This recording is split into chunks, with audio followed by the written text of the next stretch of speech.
Hi, this is Trent England with another 6 questions, and glad to have you as part of our Save Our States audience, where we're defending the Electoral College every day of the week, every week of the year, and really excited to have Will Hild here. He is the Executive Director of Consumers Research. And Will, first question, pretty straightforward. What is Consumers Research, and what do you do? Great question. So we're the nation's oldest consumer protection organization. We were founded way back in 1929. I was not there, obviously, but took the helm a few years back. And most recently, what we're notable for is our Consumers First initiative, which pushes back on woke corporations who try to distract from their misdeeds and their mistreatment of their customers by cozying up to woke activists and woke politicians. So let's talk a little bit more about that. Our second question, you are a vocal critic of what's called ESG investing. Explain to our viewers and listeners what is ESG and why is this a threat? Certainly. So ostensibly, the way their proponent, first let me steel man the argument. The way their proponents would define ESG is that it is a category of investing, like momentum investing or technical investing or value investing. But the idea around ESG is that companies that have certain values will do better over the long term. The most notable is the E. Usually that's the focus of ESG, meaning environmental. I should stop here. It stands for environmental, social, governance. These are the three buckets of things that they rate. And the thesis is that companies that have their operations in line with ESG scoring will do better over the long term. So you'll do better. So let me take E, for example. The idea is that companies that are prepared for the supposedly inevitable ramifications of climate change will do better over the longer term. So that's the way their proponents would sell it. Let me get into some of the problems with that. One, the inevitable consequences of climate change are sort of circular in their reasoning. So, for example, you would think that they mean like not buying, if you assume that climate change is going to occur and certain, things are going to happen, you think of the terms of like what that's going to do to the environment. So you might, like, for example, not buy a company that has a lot of like oceanfront property or something like that. That's not what they mean. What they mean is, for example, you wouldn't buy an oil and gas company because you're going to assume that in 10 to 20 years, oil and gas industry will be put out of business by government regulations. And so it would be foolish to purchase an asset that will, in effect, in their mind, what they call is an orphaned asset. So like you do an oil well, but no one uses oil anymore. The problem with that is that one of the things that ESG investing is focused on is making sure that those very same policies happen. So it's a circular reasoning that you're going to do better because there's going to be these policies in place, but they punish any companies that fight back against those policies being put in place. And really what it becomes and what it has become is a stalking horse for big fund managers to simply inject their personal politics into investing and into corporate America. And so that's why we think it's a scam on the consumer, both as a retail investor, but also it's affecting the price and quality of the goods and services that are being provided to them. Yeah, I remember I was working in Washington State in public policy, it seems like at least a decade ago, and they were talking about this whole question of having some kind of a corporate form where you could be a corporation about, where your purpose isn't to generate returns for shareholders, but sort of like to do good things. I was fascinated that people would even sort of entertain that idea that implicitly, if not explicitly, kind of put government in the role of deciding what are good things, right? And what kind of benefits are we going to give to these kind of companies? I just thought that was strange back then, and it seems like this is taking that idea and putting it on steroids. I know one of the people who's associated with all this is Larry Fink, who's the CEO of BlackRock. Tell us about his role in BlackRock. I think they're a big player in this, right? Absolutely. So BlackRock itself is the nation's largest asset manager. I think they are just over 10 trillion in management, maybe just shy of that, but somewhere around there at this point. And so not only are they the largest in terms of the size of the assets under management, the shares that they control, they're also one of the biggest proponents and vocal proponents of ESG investing and pushing ESG principles and priorities in the boardrooms. And so, unfortunately, for corporations who are just trying to focus on making good products and services at a reasonable price for their customers, they have to deal with Larry Fink, the CEO of BlackRock, pushing his personal politics on them. In fact, Larry even sends out an annual letter to America's CEOs, which is pretty, I mean, that's pretty insane when you think about it. Most fund managers, for folks who don't follow this, they send out an annual investor letter. They send to their customers what their investing priorities are, what they think is going to happen in the market, just, general contacts between them and their customers, the people that they're serving. This is Larry sending out a open letter to America's CEOs saying, here's what I want you to do. And to be clear, when I say that BlackRock has $10 trillion of assets under management, that is not BlackRock's money. That's definitely not Larry's money. That is America's state, local, federal pension funds. That is institutional investors that, are quasi-governmental, like,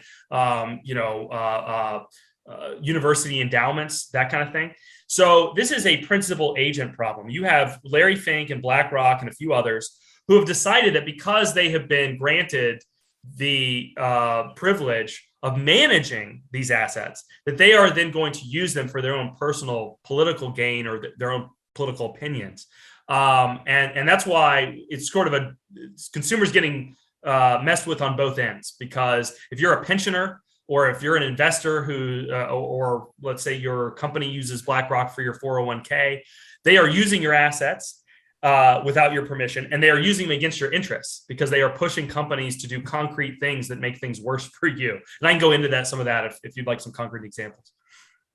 Yeah, sure thing. We'll make that kind of a question 3.5, because I'd love for you to share some examples with folks of what this actually looks like on the ground and how it's a threat to people's pensions, to their IRAs, to their savings. Absolutely. So a perfect example of this is last year, BlackRock, which controls about 7.5% of the shares of Exxon, obviously the nation's largest, oil and gas producer. They used those shares to vote on 3 radical environmentalists to the board whose stated goal is to get, remember I mentioned that E in the ESG, their stated goal is to get Exxon out of the business of delivering reliable, cheap gasoline to American consumers and get them into a bunch of supposedly renewable, way more expensive energy sources, because to prepare for this supposedly inevitable energy shift. But of course, they're the ones making it inevitable. So they are taking shares that don't belong to them. They are putting on boards of directors that are trying to get them out of the focus of the main thing that Exxon's supposed to do. And we are seeing the consequences of it almost immediately. I thought that when I started ringing the alarm bells about this, I thought, yeah, this is going to be a huge problem in 3, 4, 5 years. Well, now we're seeing it almost immediately at the pump. And they were successful in getting those 3 members on. And in October, so they were voted on in like May. By October, the Wall Street Journal was reporting that inside the boardroom at Exxon, because of these elections, they were discussing divesting themselves of 2 of their largest new projects, one in Mozambique and one in Vietnam, that would have brought tons more capacity for American consumers. Instead, they were considering divesting themselves of that. So that's a concrete example of where BlackRock's misuse of the assets that have been placed in their stewardship is actually hurting Americans' consumers. Yeah, I continue to be surprised that with the gas prices so high, we don't see more people pointing out that to a lot of folks on the left, that's a feature, not a bug, right? They want Americans to be forced out of their cars, right? They've been open about that for 20 plus years. So it's fascinating. I guess they don't want to acknowledge that, a win for them is a win for Putin and vice versa when it comes to American energy. But question number 4 gets to the potential solution to all this. Is there a public policy solution? Is it just about convincing shareholders and corporate boards and CEOs to stand up for themselves, or can we do something more than that? Absolutely. That is a fantastic question. So it is a mix, obviously, to the extent you have assets. If any of your listeners have assets with BlackRock, I would recommend moving them. And you may not realize you do because they have a brand of funds. So if you're in any of the iShares branded ETFs, BlackRock is managing some of your shares and is voting your shares for you and probably voting them against your interest, almost certainly. That's a smaller portion of it. You have a ton of public funds that are being managed by BlackRock that I mentioned. And it is pretty clear they are violating their fiduciary duty. A number of states already have laws on the books that require any pension fund manager to invest. It's called the sole purpose fiduciary rule, meaning you cannot say that you're investing for the benefit of for maximizing the benefits of the pensioners and something else. Everything after the and is in violation of that rule. And Larry Fink and BlackRock have been very vocal that they have many other priorities that they are pursuing when they are using these funds, and they've said so publicly. So absolutely talking to state officials, AGs in particular, but treasurers and your governor's offices, letting them know that this is an issue you care deeply about. You're tired of having your state's pension funds, to the extent they're managed by BlackRock, and many are, being used against your own interests and hurting the long-term returns for the fund. If you're a pensioner in some of these states, you should be very concerned about that as well. So absolutely, it is a public policy issue, both at the state level and then hopefully at the federal level, we would see some action. It's rather ironic that you have the Biden administration going after the oil and gas industry, saying you need to pump more, you need to lower prices, but they don't go after BlackRock and others like Vanguard and State Street, who are also complicit, who are themselves have been restricting the supply of capital to invest in more refinery capacity, more drilling, more pipelines. They've doing everything they can to allow that. And the Biden administration is full of former BlackRock executives. In fact, we had a tweet about that just today. So sorry, something kind of happened out of camera. So yes, absolutely is a public policy issue, but both, not just at the federal level, but at the state level, it does matter. You need to contact your state leaders. That's great. I'm Trent England, talking with Will Hild, the Executive Director of Consumers Research, here on our 6 Questions podcast. Question number 5, I've got to work in a question about the Electoral College, but I'll make it a little broader than that, Will. The left has this agenda to go after structures. I think they're very savvy in this, right? They're going after things at the level of pension funds and corporate boards. And, and you see this in government when it comes to election issues, whether it's the Electoral College or the U.S. Senate. They're very focused on structures.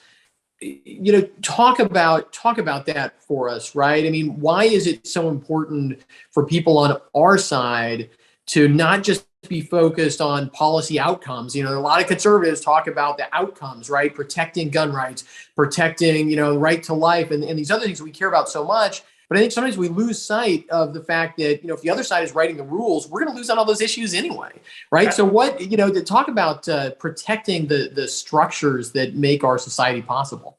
Absolutely. And that's a great question, because really what's happened here is that the radical extremist left have figured out a way to hack the way that Wall Street normally operates. Wall Street is supposed to operate on a fiduciary responsibility, whereas you give money to other people to manage it, and they act in your interests. And they focus exclusively on making you the most amount of money that they can, obviously within the bounds of the law. What they've done here is figured out a way to insulate a growing number of people on Wall Street from feedback in the system when they don't do that. And then that allows them to supplant their own personal politics for what should be focusing on a return. And so absolutely, the structures that we're operating in matter immensely. And it matters that it continues to be feedback between the people who are, in a sort of a technocratic position. They're overseeing, things that don't belong to them, and making sure that the people who it actually belongs to, here the actual shareholders, the pensioners of these states, that their interests are being served exclusively and not being sold out for sort of a technocratic elite that would, just supplant their own judgment in the place of people who they're supposed to be serving.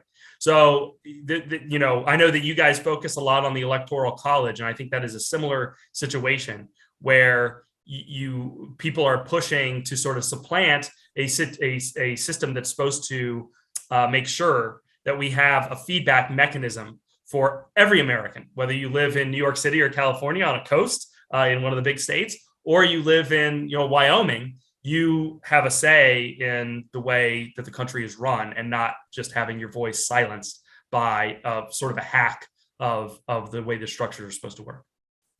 Yeah. So our last question, Will, is always the same. Our 6 Questions podcast. Who is your favorite founding father and why? That is a great question. I would have to say Benjamin Franklin, but kind of for the opposite reasons that a lot of people give him grief because he would change his mind quite a bit. And I think that I think that in some ways that actually can be a virtue. Obviously, if someone's weak-willed or spineless, that's not a good thing. But certainly couldn't say that of Benjamin Franklin. But he was open-minded, and I think it served our country well to have somebody who was that influential, who was reading as much as he was, who's taking it as much as was, and was not becoming doctrinaire. And just like your previous question about understanding how the forms protect our freedoms and our prosperity, I think we need to be flexible in thinking about ways in which they're being threatened. And I think Benjamin Franklin kind of was flexible in his thinking. He didn't get stuck in one mode of thinking.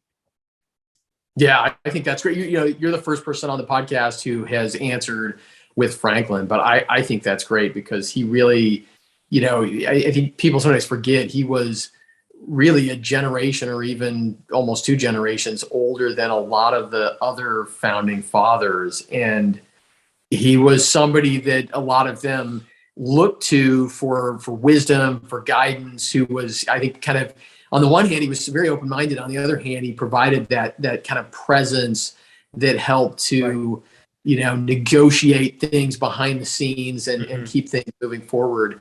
Doesn't always get the credit he deserves. I'm glad that we got to talk a little Ben Franklin. He deserves it. Absolutely. And you bring up a great point. He was open-minded and flexible and still consistently moving the country in the right direction. Yeah. I think that speaks a lot to you. You raise a great point in that he was equal parts flexible, but also consistent. And I think that served the country well. Will, tell us how people can follow your work, follow you on social media, wherever you are. What do they need to do? Absolutely. Well, they can follow Consumers Research on Twitter at Consumers First. They can follow me at Will Hild, and they can visit us at consumersresearch.org. That's consumersresearch.org. And I will say, if they would like to learn more about BlackRock and some of the ways in which that company is acting against their interests, they can visit whoislarryfink.com. That's whoislarryfink.com. Excellent. Will Hild, Executive Director of Consumers Research, thanks so much for joining me on 6 Questions. Thank you so much for having me, Trent. Yeah, thanks to all of our listeners and viewers. We'll be back next week with another 6 Questions. Thanks for being a part of our Save Our States family on social media, wherever you are. The power that we have is really only through you taking our message and spreading it to your friends, your family, your contacts. We have got to continue defending our Constitution. The Constitution doesn't defend us unless we defend it, and that's what we're all about at Save Our State. So thanks for being a part of it. We'll be back next week.